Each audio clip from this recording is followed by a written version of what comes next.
rahmetullah bərəkatuhu. Necəsiniz? Bu günləri məcburi düzünə hərəkət istiqamət nişanının qüvvədən düşdüyü yeri göstərmək istəyirəm inşallah. Bu nişan göstərir ki bizə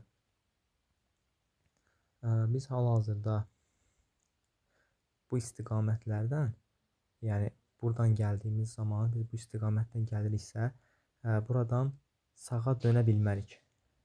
İstəsək buradan sola dönə bilmərik. Bizə bu qadağan edir. Bizə məcbur edir ki, bu nişan ancaq mütləq düzünə gedək. Ancaq mütləq düzünə gedək. Burada mütləq düzünə getməliyik. Amma bunları silin inşallah. Buradan düzünə getdiyimiz zaman Allahın izni artıq bu nişanın qüvvəsi burada düşür. Artıq bu nişanın qüvvəsi burada düşür. Buradan istəsək əgər biz sola da dönə bilərik, sağa dönə bilərik və buradan sola da dönə bilərik. Yəni buradan heç bir problem yoxdur bizim üçün. Düzünə də gedə bilərik, heç bir problem yoxdur. Bir də necə edə bilərik?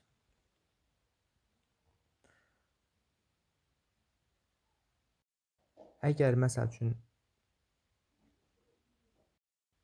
biz geriyə dönmək istəyirik. Məsəl üçün bu yolla gəlirik. Bu yolla gəldiyimiz zaman biz geriyə dönmək istəyirik. Buradan geriyə dönmək istəyirik. Geri dönə bilərikmi? Xeyr, dönə bilmərik buradan. Çünki bu nişan bizi qoymur buradan geri dönmək. Necə edək? Biz bu yolla buradan gəlirik. Hal-hazırda bu istiqamətlə gəlirik. İstiqamət yolumuzu davam edirik. Hal-hazırda bu ikinci kəsişmədən sonra bu nişanın qüvvəsi düşdüyünə görə biz nə edə bilərik? Allahın izni buradan sola dönə bildik deyə. Sola dönə bilirik deyə buradan geriyə dönə bilərik. Yəni sola dönməyə icazə verilən yerlərdən biz geriyə dönməyə də icazə verilir. Artıq biz buradan avtomatik geriyə dönəcəyik. Geriyə dönüb artıq bu istiqamətdə bu yola daxil olacağıq.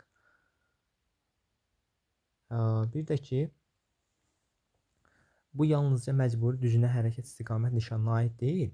Bu həm də bu nişan var 4.1.4 və 4.1.5 nişanı. Bu nişanlara da şamil olunur eynən. İkinci kəsişmədən sonra yol ayrıcının ikinci kəsişməsindən sonra artıq onun qüvvəsi nə edir? Düşür. Belə.